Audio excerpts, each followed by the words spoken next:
Hello everyone and welcome to this week's game devlog on the Stars Our Destination, a turn-based strategy flight game. I'm sorry if this devlog is going to be a bit more straightforward and not as broad as I usually like to do them, but life gets in the way sometimes. Let's get into it. So let's start from the beginning. Everything always begins on paper. For ships, I like to grid it out, draw out the front and side views, and try to line them up as best I can. That's all I need. I import them into Blender, then I start working in wireframe mode. I keep the wings separate because they need to fall off in battle. I give the model a mirror modifier so I only have to work on one side. After I get the basic blocking in, then I polish with some bevels and some extruding if I need to make the ship stand out more. Then once I'm happy with it, then we get to texturing.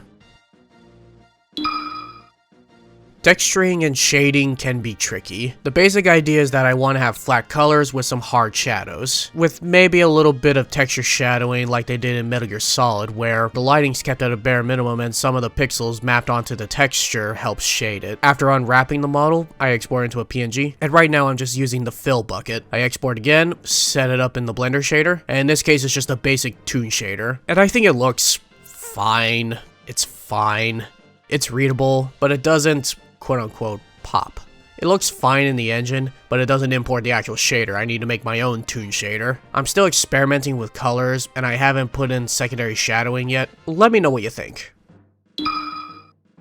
Being that the game takes place in space mostly, I needed to make some changes, which required making a skybox more space-themed. But I didn't want to use royalty-free images, just original assets. So I just experimented with some backdrop, using the 6-sided material skybox in Unity. I made 6 different sides in Aseprite, import, plug them in, and it looks really flat. Tried upping the size with different iterations and it looks a little better, but it's still noticeable that you're in a cube. So maybe some stars in between the grids will help out with that. I still have to test it out. And along with lighting, but that's for another time. I made some other assets I didn't even have time to mention, like low poly asteroids that still need to be textured, but one thing at a time.